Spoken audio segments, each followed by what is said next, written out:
wave.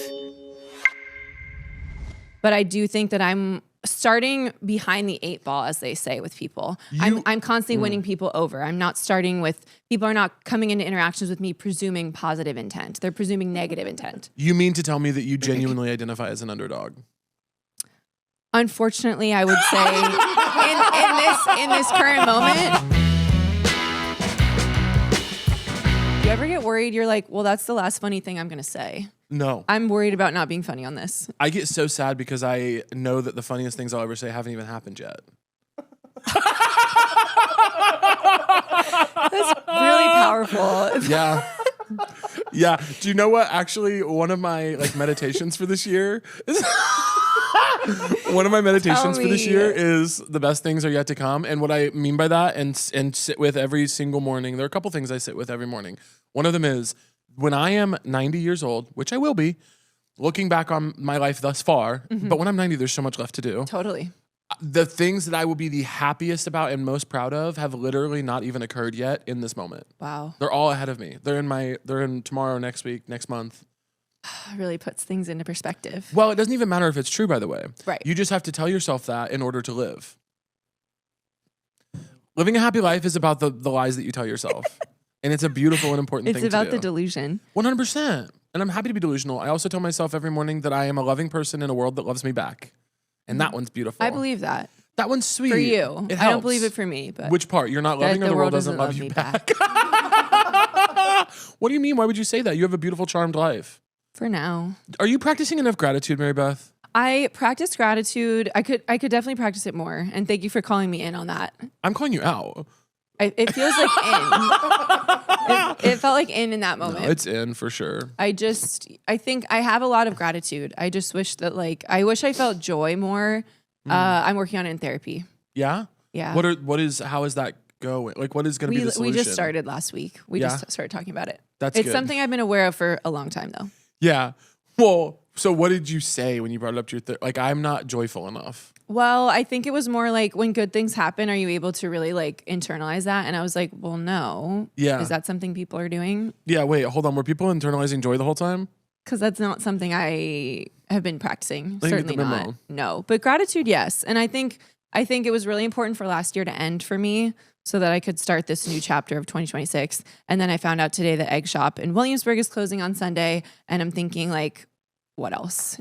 What else could go wrong? Egg Shop, it's an establishment in Williamsburg, delicious little breakfast spot that I used to go with Pinky all the time, my dog, and now it's closing forever, and I don't know why.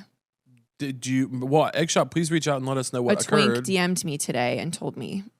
A twink DM'd you? Yeah. I can't imagine how much that happens to you.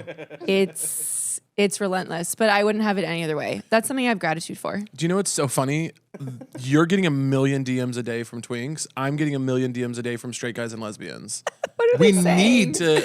We have to figure this out. Yeah, well, the lesbians are all barking at me and hitting on me. I mean, the way that lesbians objectify me is actually it's approaching problematic, but I find it so beautiful that I'm not willing to report. Mm-hmm. And yeah, it's getting really, really dangerous. I do feel that someday I'll be killed by a lesbian who wanted me so bad that they had to take me off the market. If they can't have you, no one can. It will be like that. It's the vibe that I'm getting. Every time I post a cute picture of myself trying to garner interest from gay men that's outside of the realm of Grindr, sometimes I want to be lusted after on Instagram. Of course. Every time it's just 17 million lesbians asking where I got my sweater. And mine, and here's what I think. I think we could change the world. That's what I'm saying. Because my DMs, as I mentioned, twinks and bisexual girls. Yeah. So we've covered the entire spectrum. Yeah. And once we're ready to activate, mobilize, I think they'll be ready. But I hear you. It's my thirst traps when I post them. It's gay guys saying mother, love, by the way. You mother them, yeah. And I want that. Yeah. But it's no straight guys saying mother. Well, you don't want the straight guys to say mother. Although that is what they want, most straight guys. I know. They want to be mothered. But you have to figure out how to position yourself as mother without them knowing. Yeah. It has to be sort of an inception situation. Yeah, you have to be both mother and wife. You have to be both Madonna and whore. And whore, exactly. Yeah. And I'm ready. Put me in, coach. Are you? I think so. So what we're working on this year is finding a new breakfast spot, experiencing joy, and being both Madonna and whore. And whore. Yeah. And I'm open to being a Madonna in horror for a woman, I'm sort of down for whatever. I think if you were Madonna and whore for a woman, it would be incredibly progressive and turn everything sort of on its head. Well, and that's what I'm trying to do with both my stand-up and my personal life. Yeah. So, How is that going? And how is that showing up for you? stand-up is good. I'm practicing. I love saying I'm practicing. I'm practicing stand-up right now. Yeah. And it is a religious practice in a lot of ways, but I'm doing my Netflix special on March 19th. So I'm trying to get all my reps in and tread the boards, as they say. Yeah. And we're always saying that. Just so I feel really prepared, and I feel like preparation it pays off. Yeah. And I just thought of that. Yeah, that's really beautiful. Yeah. And you just came up with that on the spot even. Yeah. Do you remember the last time you came on the show, we sort of continue to get in trouble for talking about pit bulls? I'll bring it up again. I don't care. I don't care. Fuck them. I would say. Oh, we got in trouble for a lot on that. I don't know if you saw that the pro-gun Instagram people, TikTok, Twitter found that we said that if you melted every gun, you would never have another shooting. And they're like, you can build a gun. Yeah. Yeah. And I was like, okay. It's some of this stuff gets sent to me. I deleted TikTok a long time ago, and I am not participating at all anymore. That. I'm not participating at all anymore. I'm out. I'm off. We clip this, put it out. Dear media, clip this. So you're not posting even for the pod? No, Caleb am off. Okay, Caleb, the internet guy presence is still there and managed by Virginia. Thank you, sweetie. I love you. So the videos go out, but I'm not reading it, watching it. I can't be involved. But I have heard tell that we have once again. There's 2 clips that right-wing outlets love to spin up with me. Yeah. One is you and I talking about guns, and I said that we should melt them all and there'd never be another shooting. They hate that. They think I'm an idiot. Which is fine because they said I can't believe these 2 can vote. Yeah, and they're revolting. And I think that those people, there are legitimately so many people in right-wing online circles.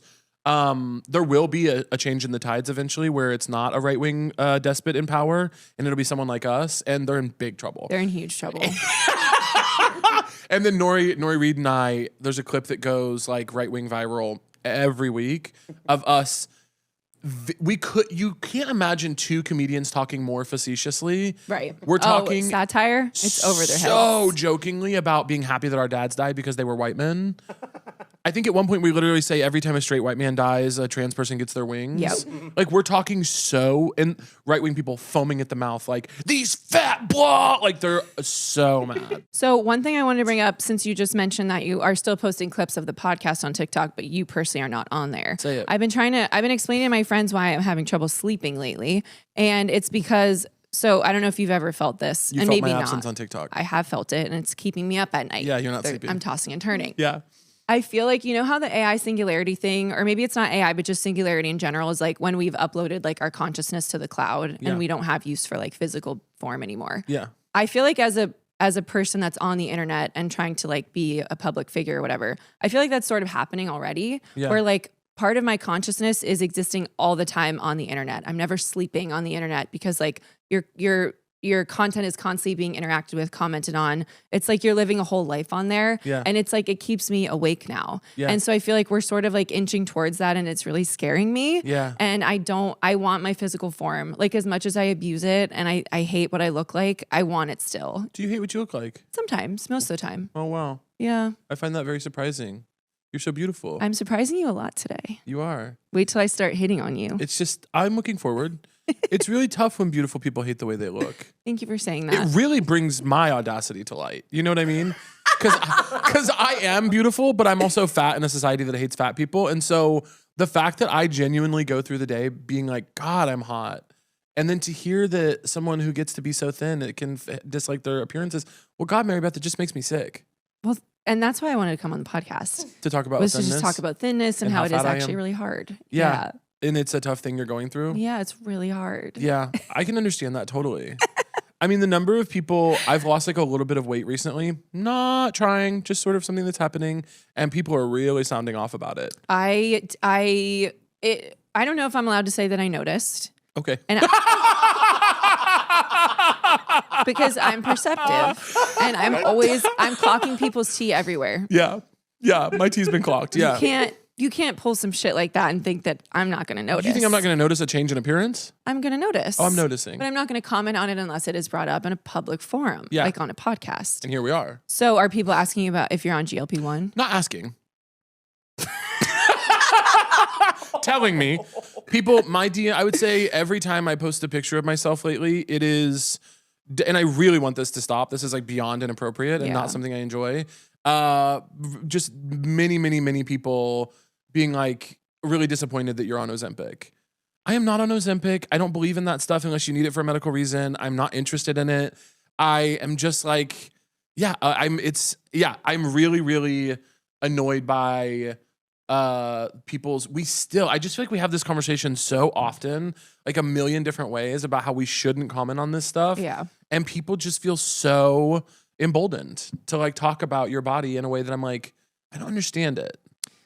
It just, there's a disconnect between people who find it like to be one of the worst things you could possibly do to someone is to bring up their appearance, and then people who just feel like it's open season to just sort of talk about it. Yeah. I mean, it's hard because there are, of course, people whose bodies I would love to comment on. Of course. That's instinctual. That's innate. Animal I'm commenting instinct. on people's bodies. Of course, but not publicly. Not publicly, not to them. Hello. Save it for the group chat. I'm in private being like, she's gotten busted. Like, hello. People need to utilize group chats. If you're about to post something. Hello. Look into your camera and say this, because I know you're about to give a word. If you're about to post something, if you're about to start a discourse. Yes. Please send it to your group chat. We don't need it. We actually don't need to hear it. We definitely don't need to see it. The comfortability people have with putting their face as the what are you doing? Say it. What are you doing? Say it. At least send it to the group chat first and see if you got it out of your system. Let's just see what the response is. Yeah. See if you feel better. Maybe you get 4 laugh reacts and you go, that's a good day. Sometimes you know what you can do? And yes, 4 laugh reactions is incredible. Yeah. Especially for a normal person. Especially if it's a 5-person group chat. Please. Yeah. And I just think you can even record, you can go so far as to record the video.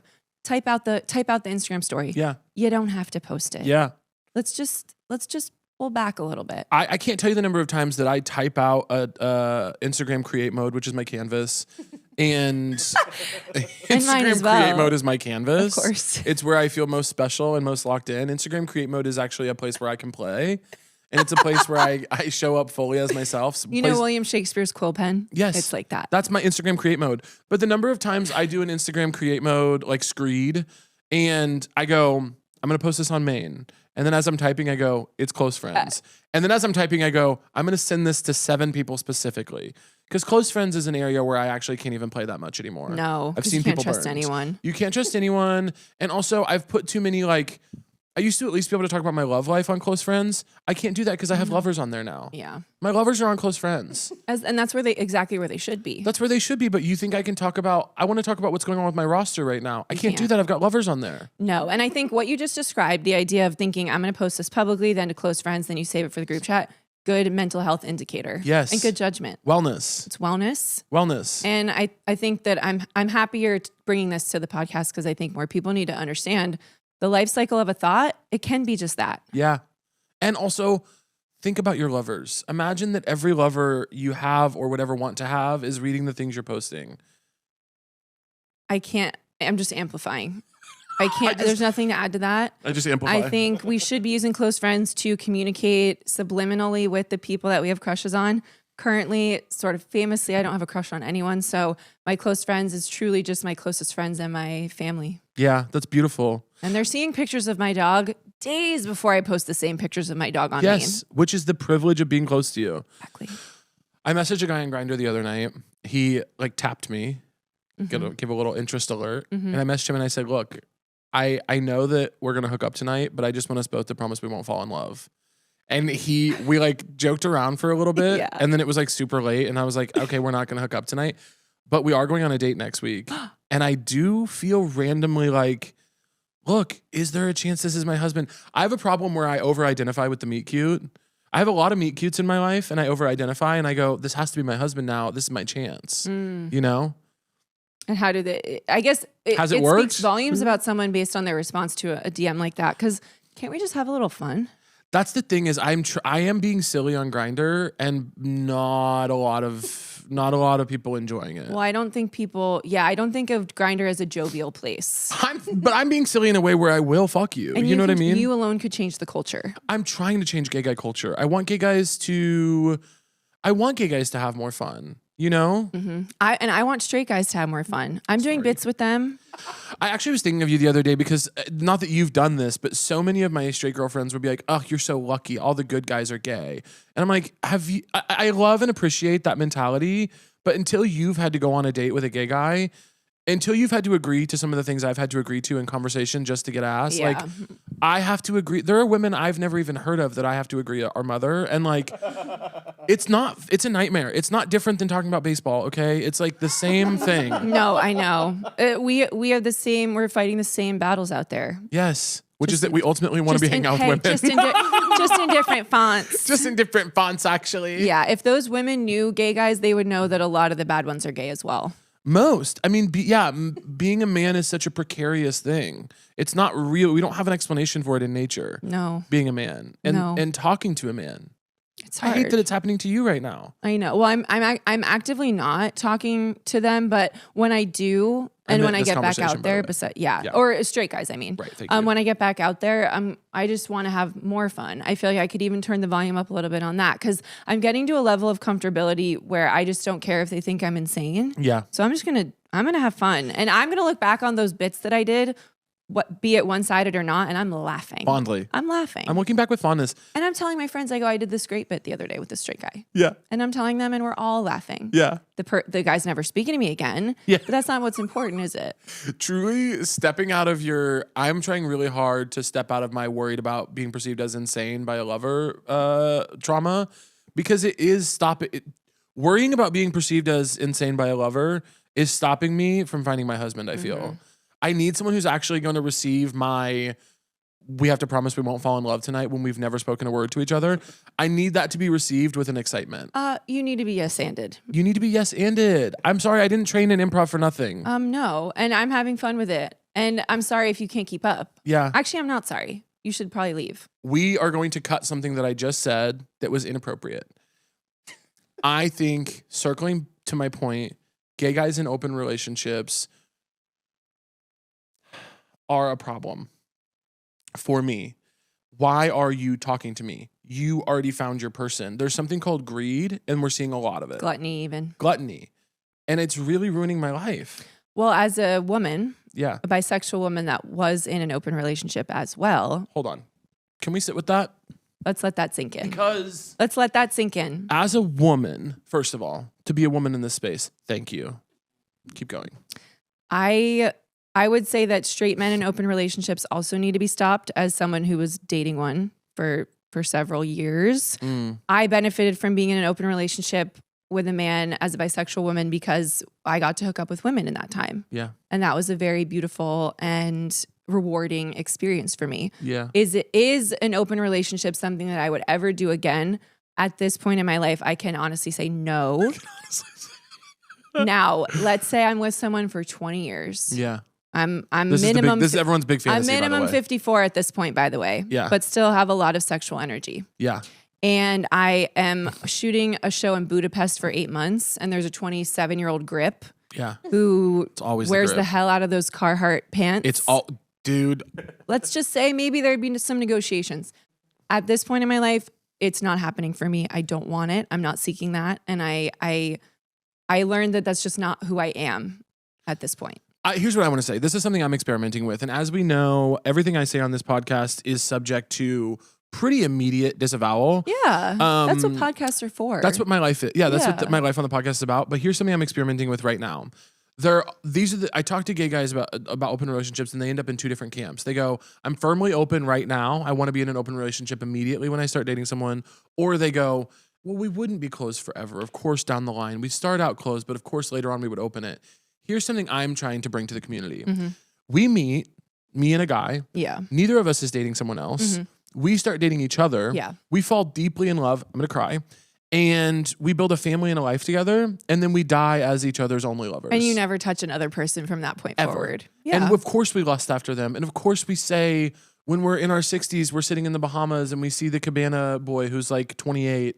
And he's looking really good in the trunks. And we go, God, it would be nice to take him back to our room. And maybe he's interested and he flirts. And we go, that's really sweet. We're flattered. But no. Yeah. The only person for me is my partner. That's beautiful. I want to bring back a type of love that is suffocating. capitalist almost. Yes, Ownership. It implies 100%. ownership.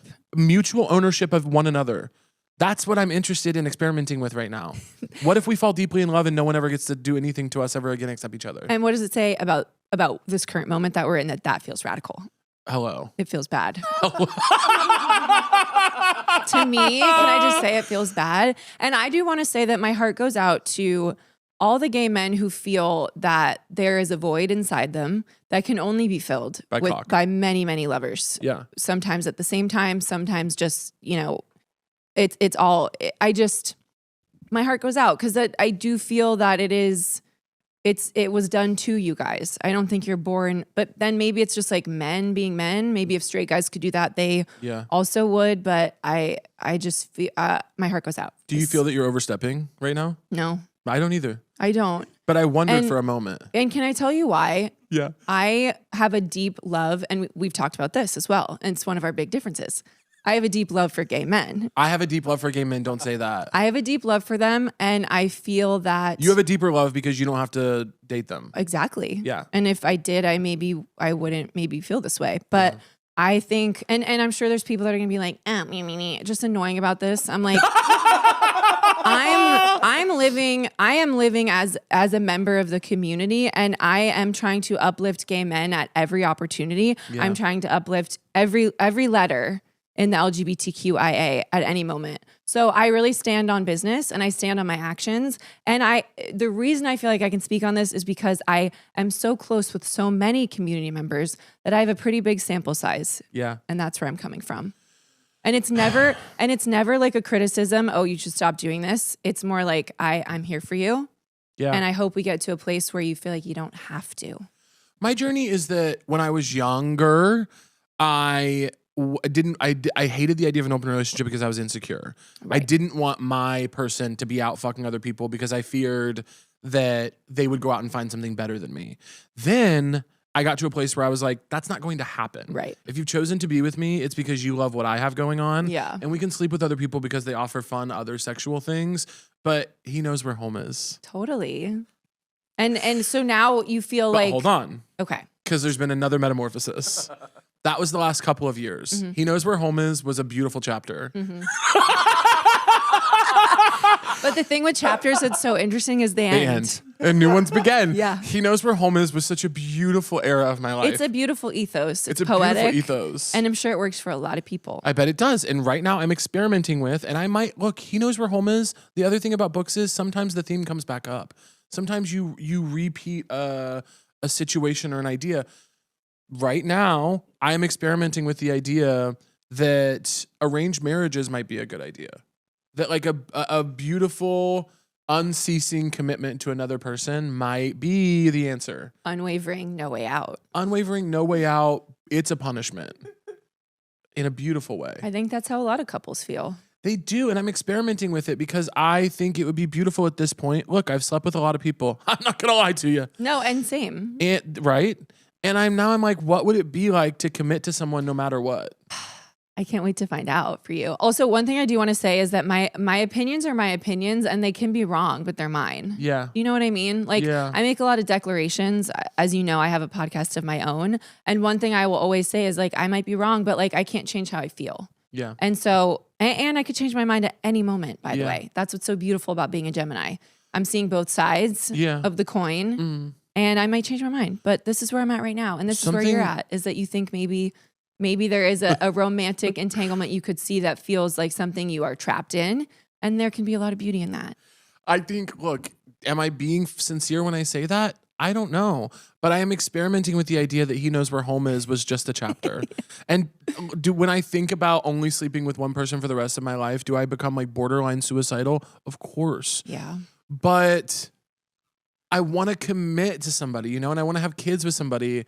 And I think maybe there's something to it. Now, am I entertaining several guys right now at the moment? So much so that I have to have an iPhone note of sort of who I'm supposed to be keeping up with. Yes, that is the situation right now. Mm-hmm. But I'm dreaming of a better life for myself. And I want to say what you said, that your opinions are your opinions. That was really powerful. And I have my own version of it. And that is that my opinions are your opinions. what I say is true. And it's how the people who listen to me feel. Yeah. And if you're listening to something that I've said, I'm speaking for all of us. Yeah. I speak for everybody. Well, we hold a mirror up to society. Yes. People forget that sometimes. People and forget if you that. don't like what you see, It's not me. It's not me. I'm just here holding the mirror. Don't bite the hand that holds the mirror, sugar. Please do not. Don't fucking even try. Don't bite the hand that holds the mirror, sugar. Don't bite the hand that holds the mirror. I'm saying just look into it and see what you see in there. See what you see. And if you start don't with like him. it, change it. Start with him, Michael Jackson.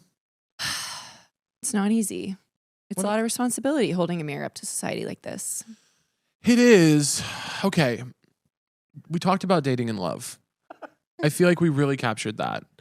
But what else do we need to, because Mary Beth, well, I do want to say also, you mentioned that you have a podcast, Ride, with Benny Skinner, who's a brilliant comedic mind and a wonderful person. And you guys are both friends of mine. And I want to let the listeners know that off camera, you were lamenting to me in our brief catch up. I had a feeling this was going to come up. You were lamenting to me that you guys have only wanted a few people to come as guests on your show and you have been unable to get them.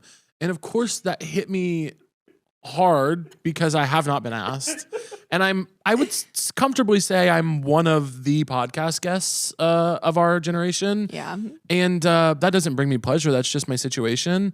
And so for two of my good friends to not ask me on their podcast, and then for one of them actually to come into my home and complain to me that they're not able to get the people that they want on the show, I did want to just give you a chance to clear the air on that. Now, all I can say to that is I see you. Thank you. I hear you. Right. We're listening. Right.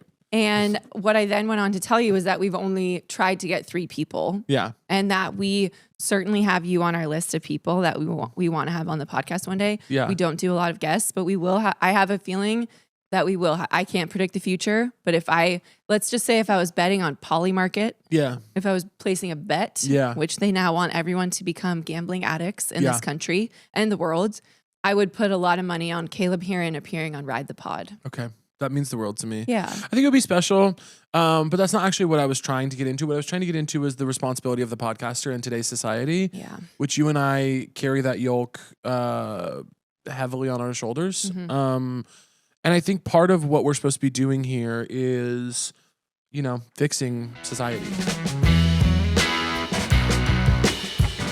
Folks, today's episode is sponsored by our friends at Olipop. The Super Bowl was this past week, and I actually did a really fun event in SF. Do they like when you do SF? I forget. SF is good. I did a really fun event in SF for the Super Bowl with my girl, Kylie Kelsey. We played bingo. It was so much fun. We gossiped, and I can't tell you what we gossiped about because some of it was private. But we gossiped, and by the way, anybody who was at the event will tell you, I predicted, everybody here can attest, I predicted Seahawks by 15 plus. So some are saying I'm a genius. Then for the big game itself, I was actually here in LA and I ate 18,000 calories at my Airbnb and felt sick all day long. And I got to tell you, Olipop is the ultimate drink to wash game day snacks down with because not only is it delicious, you're also sneaking in some fiber. And I did actually drink an Olipop and I did feel like I was doing something healthy after eating so many chicken wings. It should be outlawed. Did you know that 95% of Americans don't get the daily recommended amount of fiber? I'm always talking about this. Olipop is tackling this issue with a new kind of soda that tastes good and is actually good for you. Olipop contains prebiotics. Of course, I know what that is. That supports digestive health. Each can has 6 to 9 grams of fiber and only 2 to 5 grams of sugar. And now fans of this show can get a free can of Olipop. Buy any 2 cans of Olipop in-store and we'll pay you back for 1. Can't do both. Sorry, can't do it. Just go to drinkolipop.com/showtrue and follow the instructions. Olipop is sold online at drinkolipop.com and Amazon and available in almost 50,000 retailers nationwide, including Costco, Walmart, Target, Publix, Whole Foods, Kroger, and H-E-B. Shout out Texas, for real. I don't know about you, but the thought of organizing all my finances on my own gives me a real headache. Lucky for you, Rocket Money takes the guesswork out of this sort of stuff so you can easily make smart decisions. Rocket Money is a personal finance app that helps find and cancel your unwanted subscriptions, monitors your spending, and helps you lower your bills so you can grow your savings. See all your subscriptions in one place and know exactly where your money is going. For ones you don't want anymore, Rocket Money can help you cancel them in just a few clicks. Get those out of here. They have the tools that automatically create transaction categorization across accounts, plus customizable categories and tags to reveal spending patterns and add context. Wanting to start saving for that big family vacation this summer? These tools are here to help. You know what that made me think of? White family vacation, beach photo shoot with khakis and white button downs. You know that? Classic. I want to do one of those with my kids someday. Let Rocket Money help you reach your financial goals faster. Join at rocketmoney.com/SoTrue. That's rocketmoney.com/SoTrue, rocketmoney.com/SoTrue. This episode is sponsored by our friends at Trü Frü. In a world where there's hundreds, if not thousands of options when you're looking for an exciting new snack to try, Trü Frü is making that choice easier than ever. I actually really love eating these. My favorite flavor is probably, oh God, what is this one I like? The red one. Nature Strawberries. Frozen, fresh, in white and milk chocolate. Just how I like it. Go back over there. Trü Frü is made with real fruit and real chocolate or yogurt, and you can taste the quality in each bite. You keep them in the freezer to ensure they stay fresh and ready to grab when you want something sweet. Trü Frü is the ultimate treat. The ultimate treat was my nickname in college. Oh, Caleb, you're too much. Trü Frü is the ultimate treat that's also made from real ingredients, so it feels like a better dessert option without sacrificing taste. They're perfect for everyday snacking and any occasion. Grab a handful of Trü Frü when you're watching TV or maybe when you're winding down at the end of a long day, or put them out on the kitchen table next time you're hosting friends and watch the feeding frenzy begin. I'm always saying that. Be sure to save a bag for yourself, though. Trust me, they go fast. So next time you're at the grocery store, be on the lookout for those blue bags with fruit found in the freezer aisle. Thank you, Trü Frü, for sponsoring this episode and for sponsoring our bingo show that Kylie and I did before the Super Bowl. That was so fun. This episode is brought to you by Booking.com. Booking offers, this is one of my favorite ones. Booking.com offers a wide array of hotels and vacation rentals across the U.S. so you can find exactly what you're booking for. There's something for everyone, even those who are impossible to please. Yeah, I know a couple of those guys. No. Whether you're booking for yourself, your partner, your picky teens, your sleep light, rise early mom, or your high-maintenance group chat, you can find exactly what you're booking for. When I go on vacations with friends, something I must have is a kitchen with a nice big oven and stovetop where I can cook mouth-watering meals for my friends and loved ones. People who eat together stay together. If we can find our perfect stay on Booking.com, anyone can. Find exactly what you're booking for. Booking.com, Booking.yeah. Book today on the site or in the app. I actually have heard myself more saying things that I'm like, why did I have to say that? Like, I could just not say that. I remember I was talking to my ex's friend and he was like, oh, a lot of people say the new Matilda is really good. And I was like, well, you know, they're getting a lot of flack for using a fat suit in that movie. Yeah. And I just said, who fucking cares? Why did I say that? Who cares? Could anything matter less than that? I'm saying. Why would I take away the joy of children liking the movie Matilda by bringing something up that maybe there were a few tweets about? It's like, who cares? Do you know what I think? The only way that Hollywood is going to end this fat suit controversy once and for all is to put me in a big one. Like, put me in a big, I'm talking like bigger than Brendan Fraser in The Whale. I'm talking like, put me in a fat suit that we have never seen before and give me it would have to be like Norbit Respucia, like bigger than that. Yeah, bigger. Like I would need to do that. We need to like just once and for all like end the fat suit controversy. It is the fat suit. The movie's called Fat Suit, and you put me in the biggest fat suit we can find, and we just do something awesome. We do like Austin Powers, radical. like when he's like he does like the Fat Bastard. No, I need to do I something think like it's about that. someone like that who just lives a normal life. Yeah. Day to day. Well, yeah, they tried to do that with The Whale, but they forgot to give him any dignity. Yeah, I mean, They had him almost die jerking off to like a pizza. eating chicken wings. That was kind of, they had a chance to give him just like a normal guy who's like a teacher online, and then they had him ascend into heaven at the end of the movie because he couldn't stop jerking off with pizza. Wait, well, oh, sorry, but I was trying to say earlier, we, as podcast aficionados, we have a responsibility to fix things in the world. And I think we fixed love and dating. Yeah. Is there anything else that's been on your mind? Yeah, and I'm really thankful to have the platform to talk about this. Yeah. So I don't think it girls should have weddings.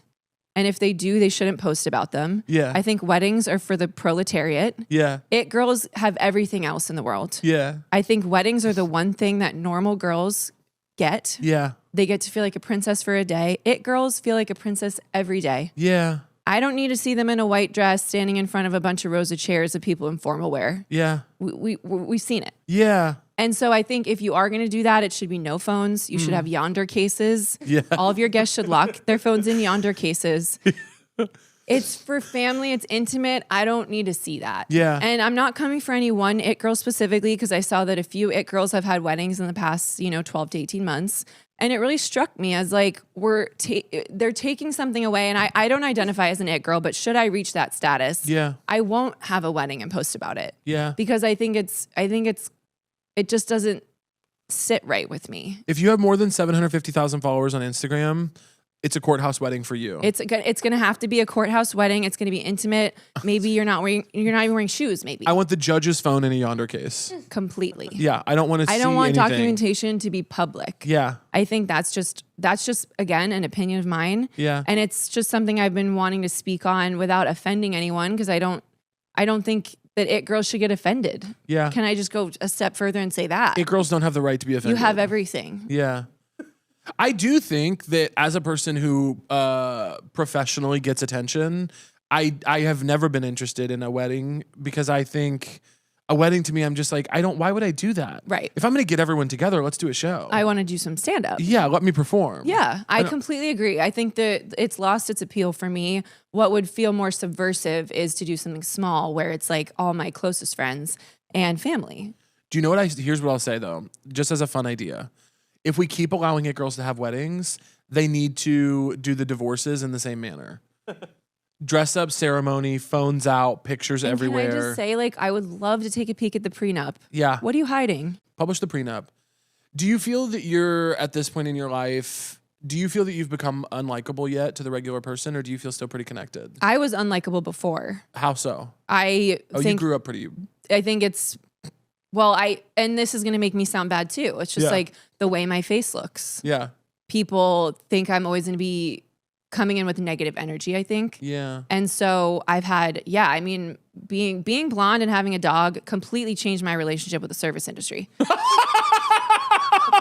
I've taken those lessons that I learned from being blonde and I've put them in action as a brunette. Yeah. And I think that when people see me, they think they just make a lot of assumptions about me, which aren't true because I have a heart of gold. And if you know me, you know that. Yeah. But I do think that I'm starting behind the 8 ball, as they say, with people. I'm constantly winning people over. I'm not starting with, people are not coming into interactions with me presuming positive intent. They're presuming negative intent. You mean to tell me that you genuinely identify as an underdog? Unfortunately, I would say in this current moment, yes. Unfortunately, it's not possible for me to not identify as the underdog. I hope we see a change. Yeah. I think if we were in the 90s right now, I could never get away with saying something like that. Yeah. But in our current moment, yeah. Nothing is more clear to me than the fact that we're not in the 90s anymore. And in some ways, great, whatever. But I wish that I got to enjoy it a little bit more. Yeah. Born in 91, I got a taste of it. I got a glimpse. Yeah. But I never really got to indulge in having a consciousness at that time. Yeah. So. You were born in 91? 91, yeah. Okay. Yeah. Sit with that. I'm 34 and I'm not ashamed to say it. I just didn't, I guess I hadn't put a number to that, which is, there's genuinely nothing funny about being 34. It's just 91 is I guess the feeling I was feeling when I said that was a little bit of jealousy. You got more consciousness in the 90s than I did. Yeah. And I never thought that that's something that I never predicted that would be something I'd feel thankful for. Yeah. But I genuinely am. Let's practice some gratitude around that. Gratitude. Bring it up with the therapist. I feel like the time that I was born was, as a woman, so interesting because I was raised on, of course, Spice Girls feminism. Yeah. When at the same time, one of my earliest memories is Bill Clinton's press conference about Monica Lewinsky. Yeah. So it was very confusing, but also then I think created this beautiful mind that I have that I wouldn't trade for anything. Yeah, of course. Because I love how it works. And I have gratitude for that too. Well, I love your mind as well. I think you're brilliant. I think you're beautiful. Thank you. I thought you did an amazing job hosting the Globes, by the way. Thank you. How was that experience? I had a great time. Do you find it difficult to be in those kind of Hollywood rooms where everyone's so upset and emaciated, or is it more manageable than I would think? Well, the question I wanted to ask everyone was, would you rather be happy or skinny? Yeah. And then go, never mind, I can tell. Never mind, I know the answer. I know. So, I think that being in those rooms, it can be overwhelming and stressful for a lot of reasons. And I'm happy that the things that I'm experiencing are happening to me at the age that I'm at. Because even, okay, just to walk you through some of my psychosis. Yeah. So I don't have a flat stomach, and I never will have a truly flat stomach, the type of flat stomach that you could bounce a quarter off of, okay? And that's something that I have to live with. Yeah. And so at the Golden Globes, I was wearing a dress that from the side, I had like a little, you could just see it wasn't flat. And so in my 20s, if there was footage of me looking like that on the internet, I would have gone into a hole. Yeah. I would have been so stressed out, depressed, like, oh my God, I just don't like how I look there. And as a 34-year-old now, I'm like, that's exposure therapy. Yeah. I'm not a model. I'm a comedian. I don't need to have a flat stomach for work. Yeah. And so it's okay that from the side, there's a little tummy. Yeah. There's a little tummy bump. I'm glad you acknowledge that entire line of thinking as psychosis because it is one of the more psychotic things I've ever heard you say. So for you to say I'm not a model as like objectively a model. But I'm not. Mary Beth. Well, but I'm not bringing this death. up so you would say this. No. I know that. I love you to death. We have to step back into reality for a moment. The idea that you would even say from the side, I have a little bit of a stomach is like, it is time to root back. I want you to take your socks off and step in grass today. I want you to come back to us. I want you to rejoin us on Earth because that's insane. It's really scary. It's scary, and I'm not really saying scary. it's your fault, but it's scary stuff. But well, because you said emaciated, so I just wanted to speak to that a little bit. Yeah. For describing the other people in the room. Well, so many people in those rooms are like they're getting thin to a point that I'm like, uh-oh, and they're also everyone in those spaces is vibrating like a tuning fork with the pressure of trying to seem cool when they're deeply uncool. Yeah. They like want to win a trophy so bad that they are like would genuinely, whether they admit it or not, they would poison every other nominee to death to get that trophy. Yeah. And that is an energy that being around it is like very, very psychotic. Yeah. And you really did such a good job at you. making it lighthearted and funny. I think I really wanted to just match people's energy. And that was the goal. And I did 50 interviews, and some of them won't come out for various reasons, whatever they may be. People's publicist said that they couldn't. People's publicist said that they couldn't.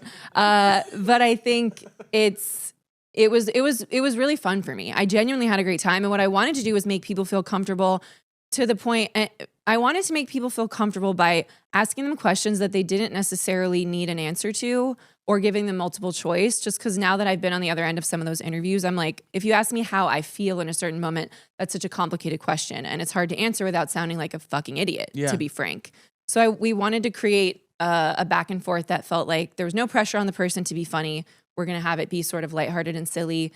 And if there was ever a lull, I just have another question for them. Yeah. And I had a lot of fun, and the response was really lovely and wonderful. And so, but it was one of those things too, where I was like, when are they going to turn on me? Yeah. Because they're going to turn on me, and I just don't know when. Well, this is the big question we all have to contend with, by the way. Yeah. And that was scary, but I had, it was great. I couldn't feel the bottom of my feet for a few days because I was standing in heels for that long, but yeah, I had fun. You did a really phenomenal job, and you bring up something so important, which is that publicists, as it stands, are a protected group in this country, and we need to open up at least the conversation and idea of discriminating against them. Remove protected status for publicists. Publicists are some of the most insidious and dark figures, and I want my publicists to tune out right now. Just log off for a moment. We'll let you know when it's safe to tune back in. Yeah. I love you guys. You do great work.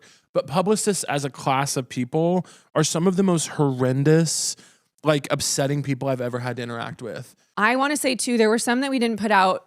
There were only 2 that got held for publicist reasons. Yeah. And then the rest were either creative decisions or just like, at a certain point, if you just keep posting, people will just be like, okay, we get it. Yeah. Okay. Yeah. We've seen it now. We got the interview. There are some we're going to release as time goes on in a timely manner. Yeah. That makes sense.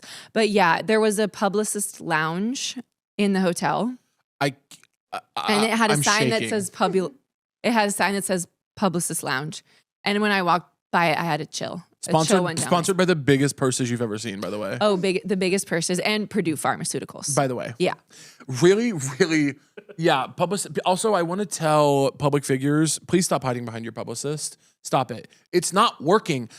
Your agents and managers and publicists being mean to everyone on your behalf, and then you showing up and being like, hey, how is everyone? It's not working. No. We know that you're involved. Yeah. We know that you're not unaware of, we know that you were sending a text being like, Tell them I'm leaving in 45 fucking minutes. I don't want to be here. The like, my team will be the bad guy so I can show up and be the nice guy thing. If anyone listening to this is a public figure, I just want you to know it's not working. Yeah. And I am assigning the way your team treats people to your ethics. Yeah. From here on out. That's where I'm going with it because it's not working and I hate it. Publicist asked to come to records of this show and I say, you can stand on the street and wait. Yeah. You cannot interrupt me ever while I'm Get talking. one of those things, sit in a police van. Yes. Get one of the things that you can hear what we're saying. Yes. And then you can talk about it after. And there won't be a communication line coming back to us. No, certainly not. If a publicist ever interrupts me during a thought, I am really scared. I think I would black out and do something really bad. Something really, really bad. Really, really, really bad. We haven't interacted with that many publicists because we don't have guests on our podcast, but Yeah. I can imagine, and I will say there was minimal publicist intervention at the Golden Globes. Like, Yes. I do think people felt safe that if they needed to, they could step in, but like didn't, interfere with the back and forth. Yeah. But there is something to be said for that. And I do love my publicists, of course, because they have hearts of gold, just like, My because that's publicists are matching some of my the kindest energy. people I've ever met in my life. But yeah, I agree with you. I don't think it's working. The thing you said, like people felt comfortable, they felt safe knowing they could jump in. I want to create an environment of fear where they know they don't. can't. Mm-hmm. You cannot jump in. Your client is an adult and they can speak to me, another adult, and make choices about the way cannot step into me having a conversation ever. Yeah. Do not ever interrupt me. I just really don't have any tolerance for it. We're two adults having a conversation in public and our job is being in public. Right. I think they can handle the repercussions of slipping up on a word. Right. It's crazy. And by the way, we want everyone to look good in that situation. I don't want to make anyone look bad. So we were being extremely thoughtful as well in the edit of like, oh, let's cut this part because it dragged a little bit or like that one didn't land or whatever it is. Like, we don't want to make these celebrities look like fools. And by the way, we could. Depends on which one. Well, yeah. For me, it depends on which one. I don't know. It depends. Yeah, the whole just the being consumed by the public. Do you ever get stressed by it, or do you feel like you're at peace with it? In which part? What do you mean? Just constantly being. I guess this idea of like even when we're having this conversation, people are consuming us on the internet. Yeah. Does that ever stress you out? I have tried I've tried my very best to tune out of as much as possible. It will rot your brain. But I think more broadly I also really hope that when people listen to this show and we sometimes talk about what it's like to be perceived online, I hope everyone knows that it's not separate from what we're all experiencing. Like, this is actually a universal conversation. We all are contending with the stresses and repercussions of living in a time where we are living in the panopticon. Every one of us, even who are not famous or have podcasts or stand-ups or whatever, every one of us is living in a time in society where we're all being watched all the time. Yeah. And we all have to contend with that. So if it ever feels, I just want everyone to like know that these conversations are actually about all of us. And I'm just talking from my unique lens on it. Yeah. But we all live in this really fucked up time where everyone's watching us all the time. There's always a phone and a camera trained on all of us. I mean, there's 3 cameras on us right now. Right. And you came on purpose to do this. That's right. crazy. I know. But when you were walking down the street, there were probably hundreds of cameras on you. Mm-hmm. Like, it's a really crazy time to live in. And I think as little as you can think about that is helpful because it's really not natural what's happening to us. We weren't supposed to be known by this many people. Yeah. And I just to also say, I am really gratitude. Yeah. I'm grateful for the audience that I have. And I think I like to be thoughtful about what I say because I don't want to let them down. Like they've trusted me and they're supporting me. And so I just want to like do right by them all the time. And so I don't want it to sound like I'm complaining at all because we got into this knowing full well what it entails. And obviously we're learning new things about what it's like to do this for a job every day. But I do have a lot of gratitude and I just want to I want to use the platform for good and for entertainment. Yeah. But I just don't want it to ever feel like I'm complaining because like every opportunity that I have, I'm thankful for. Yeah. Even being on this podcast, it's an honor to be asked back. I'm not even to be on So True podcast. I'm being so genuine right now. With me? And being earnest. This is another thing people struggle with me is they can't tell when I'm being earnest. That's because your cadence remains the same. I know, and I'm really sorry about that. No, don't be sorry. I'm just telling you why. Yeah. I'm just expecting, not me. I love you and I feel very comfortable and open with you. But people think I'm constantly being facetious when I'm not. Yeah. I'm grateful. I'm grateful for so many things. You know what I actually was thinking of recently? I really do practice gratitude a lot, like as an actual practice, like sitting down and legitimately thinking about things I'm grateful for, that I can walk, that I can see, that I can speak, that I have like a financial situation that is so much better than like when I was growing up. I think about all these things. But recently I read something that has been sticking with me so much on Substack. I'm loving Substack. Can I just say, are you on Substack? No. Get on Substack, girl. Really? Substack is so special to me. It's what finally encouraged me to get rid of TikTok. No offense to the TikTok lovers. Thank you guys for watching the videos and sharing them. Yeah. But I was not having fun on TikTok. I didn't enjoy it. Substack is awesome. Substack is so fun. People are writing really great stuff on there. The notes function on Substack is feeling so... It's the first thing that has come close to making me feel like Twitter used to feel before it got awful. Yeah. Twitter used to be amazing, and I feel so bad for people that don't know that. I know. Early Twitter was so incredible. But yeah, people are writing and it's a lot of fun. And I'm reading lots of good stuff on there. But Substack, I read something about, someone was writing about they have a family member who is schizophrenic. And they were writing about how they had never... Their family member, I guess, developed schizophrenia, or their symptoms changed or something, but their mind wasn't always so impacted by schizophrenia. Yeah. And they were talking about the amount of gratitude they've started practicing around like having a sound mind, a mind that can like reason and make sense of things and isn't lying to them or playing tricks on them. And I like really had never considered that in my gratitude practice, but it is actually, when I get down to it, the thing I am the most grateful for is that I have a mind that I can trust. And that doesn't mean like, I don't even mean that I'm smart. I mean, I have a mind that isn't like, it isn't playing voices that aren't there. It isn't telling me lies. It isn't like trying to destroy me all the time. It was in my 20s. In my early 20s, it was trying to destroy me with depression. But my mind is sound. Yeah. You know what I mean? And that is like, so now I've been trying to find new things to be grateful for that I've never considered. And it's hard because most of them are just like the things you'd think of, like my friends in my house. Yeah. You're sort of selling me on Substack because I love the idea of finding things like that then are resonating with me. And I don't really feel like I have a place for that right now. Like when I see things on TikTok that I like, it's usually like fan edits of, like I posted one that was like that feeling when a guy says you scare him, you know, and it's basketball players making their shots. Yeah. I would love to have my brain sort of stimulated by some more substantial thoughts like what you're describing.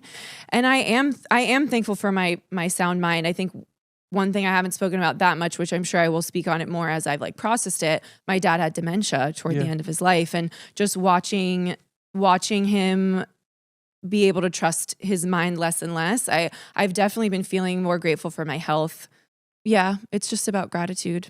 And hey, you're grateful for Substack. I am grateful for Substack. You're grateful for that beautiful mind of yours. I really do love Substack. I also had a huge, I had started, when I started Substack, it was because I was ending my relationship with Patreon. And me and Patreon had to call it quits. I thought you were going to say something else. I was ending my relationship with a real person. With your boyfriend. Instead of a platform. No, we were moving over to Substack from Patreon. Really nothing against Patreon. They were lovely and it was a great platform, but just Substack offered more of what we needed. But we had told the fans what our Substack was going to be like. And then I very quickly got overwhelmed by the amount of things that needed to happen. Yeah. And I had to like do something very difficult and be like, hey, that's actually not going to go like that. I have to pull back, and some of these things I can't do. Yeah. And I was really scared because I take very seriously people's money and attention. People's money and attention is very, very, very important to me. I don't fuck around about my shows being good. I don't fuck around about people getting their money's worth. I try to pay people very well. I'm very serious about people's money and attention. Yeah. And I don't ever want someone to feel like I'm cashing in on them or like taking advantage. And everyone was like so sweet and lovely and understanding. It was during last year where I had like the most psychotic work year of my life. Yeah. Thank God. I'm so grateful. I loved everything I did. Except for one thing. Tell me after. We can talk about off camera. But yeah, it was so nice to like have I just felt so endeared to my little community on Substack that was so like kind to me. Well, that's a reflection of the base that you've built, which I'm grateful for with our podcast listeners as well, because they obviously know who you are as a person. Mm-hmm. And it's a reflection of like you're the magnet for those people. And I think that's when I'm really proud to have the fans that I have. And it feels weird to say fans, but like, you know, the audience that I have. It's when I do shows and I invite other comedians on and they're like, wow, your crowds are so great. Like they're so attentive. They're locked in. They're laughing. It's like, so they're the most fun shows. And it's because that's like what you're putting out. Yeah. So I think that did anyone send you mean messages? No, some people canceled their subscription, which we said, like, please get a refund if you need to do that. We're still offering a lot. We offer ad-free episodes and stuff on there. Like, it's not like we took everything away, but there were people that did cancel their thing, but they were very nice. And that's appropriate. Money's tight. Like, do what you need to do. Yeah. But they're like, hey, I love you. I just can't justify paying for this if I'm not getting the thing I love. They loved like the bonus interviews or whatever. Yeah. And I was like, good for you. Like, there's no part of me that's like, fuck you. They were so nice about it. But the thing about audiences being nice, Chance and I, every venue we went to on tour last year, the venue staff would like tell us, like, your fans are the nicest people we have ever interacted Respectful. with. And it like made us cry. Like it was so emotional and sweet because we feel that.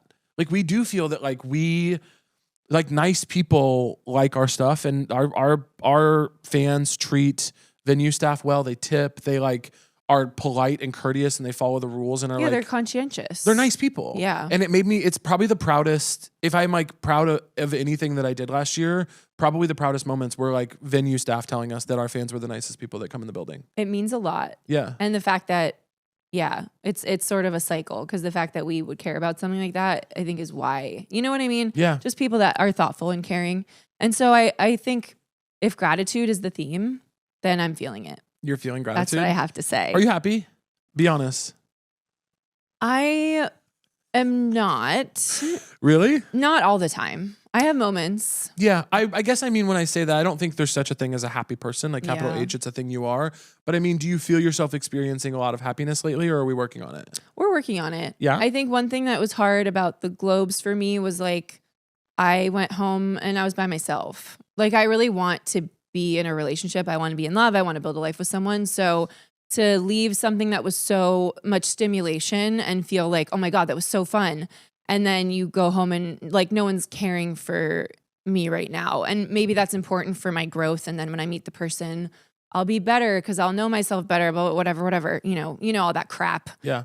Stupid shit. Yeah. Stupid bullshit. That's dumb that we tell ourselves to make it hurt less. But I think that, that's sort of the big hole in my life right now. And I'm trying to be comfortable with that. But it is hard. It's like I want someone to hold me and tell me I did a good job and rub my back. And, I have a list of what I'm looking for in my next partner. I'll share it with you after this if you're interested. Please do. But I just want to be more I guess thoughtful about who I engage with in the future. And that's why I'm taking this break right now. I just need to really focus on work, which focusing on work does make me happy. Yeah. And when things are happening with work, I feel those moments of joy. I would love to be fulfilled in that area, but it's just not the time for that right now. For whatever reason. I think the big challenge in life for everybody is like a piece will probably always be missing. Like I think we all have to come to terms with like the fact that a piece will always be missing. The equation will never be completely perfect. Yeah. This thing will fall into place. That thing will shift out of place. There will always be something that could be better.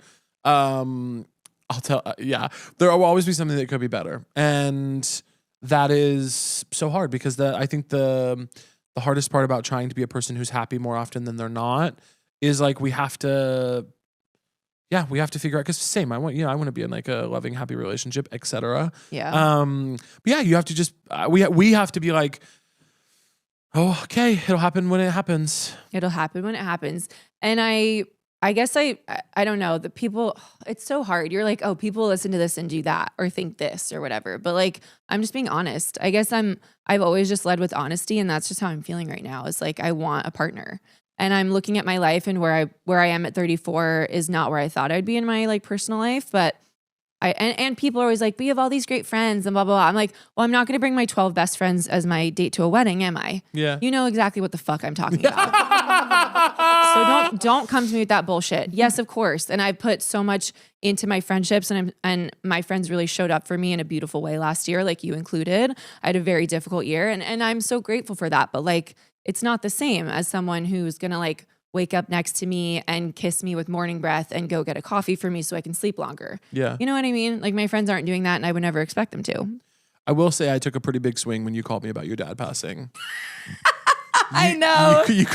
I know. I took a big swing. You called me crying, and I said, first of all, relax. You should calm down. Stop being dramatic. Yeah. And the millisecond it took to hear your laughter was one of the scariest moments of my life. I hope that you feel the comfortability to do that for the rest of our friendship until we're 90. I do. But then at 90, I need to tighten up. At 90, I think you should maybe pull it back a little bit. Yeah. And just be a little bit more respectful and serious. Yeah. But yeah, it's tough because I guess as they say, I think this was from Sex and the City, but maybe someone came up with it before and Carrie Bradshaw stole it. But you're always looking in New York, as a woman in New York, you're always looking for a job, a boyfriend, or an apartment. Yeah. So where I'm at right now is that I am passively looking for an apartment, but and it could be a girlfriend too. Hello. It's 2026. Hello, let's say that. Where's my G flip? Where I want you to find your G flip so bad. I want my G flip. We did your show True. Girls should not be having weddings, but we have to play True or False. Great, let's do it. You know we do. It's the last thing. I'm going to read you 15 statements, Mary Beth Barone, and you're going to tell me as quickly as you can after each one. If you think what I just said is true or false, if you get 10 or more correct, I'm going to give you $50 US. Are you ready? Cool, yeah. Bath and Body Works was founded in 2000. False. False, 1990. There's an active volcano in Colorado. True. True. Squids have beaks. False. True. Boston College's motto is look to the heavens. That is false. False. It is ever to excel. That's what I was going to say if you didn't say it. Yeah. Mercury is the only planet in the solar system with no moons. False. False. It's Mercury and Venus. Lizzie McGuire ran for 2 seasons. True. True. No U.S. president has ever been without a first lady. False. False. James Buchanan. Bulls are colorblind. True. True. West Hill High School's newspaper is called The Hiller. That is false. It's called The Westward. Dan Marino played his whole career with the Miami Dolphins. True. True. Samsung means 3 stars in Korean. I can't speak on that. I won't answer. You have to answer. False. It's true. Fuck. Ant queens can live up to 30 years. Ant queens can live up to 34 years because I am one. And what are you going with? You better pick a true or false. True. It is true. Protestants are the largest Christian denomination. Ooh, true. False. It's Catholics. The Connecticut But State I left. What? They Oh have yeah, less. that's true. I want to talk to you about that, by the way. Okay. The Connecticut State anthem is Yankee Doodle. False. True. Kathy Bates is an EGOT winner. False. False. How'd she do? 11. Wow. Let's go. Rock and roll. I want my 50. That's huge. You'll be getting it. Mary Beth, tell the people where they can find you, what they should do to support. You can find me at Mary Beth Barone on all social platforms, and I'm touring. There's a few tickets left in Dallas and a few in Providence, but they might be gone by the time this comes out. So you better act fast. You better hope. You better invent a time machine and act fast. Hello. You can also find me as the co-host of Ride the Podcast, which by the time this comes out, we will be on a hiatus between seasons 3 and 4, but you can always go back and listen from the first episode. And you should.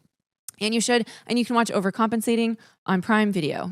You can. You can. Anytime. And you can text Benny and tell him to put me in season 2 because he asked me at Union Hall if I would come back for season 2. Yeah. Hypothetically, I said, Benny, of course I would. I told him that too. Make CJ some psychotic little arc for one episode. Please. What are we talking about? Also, I will have a Netflix special at some point this year, so look out for that. Yeah, you will. Love you. Thanks for doing it. Thank you.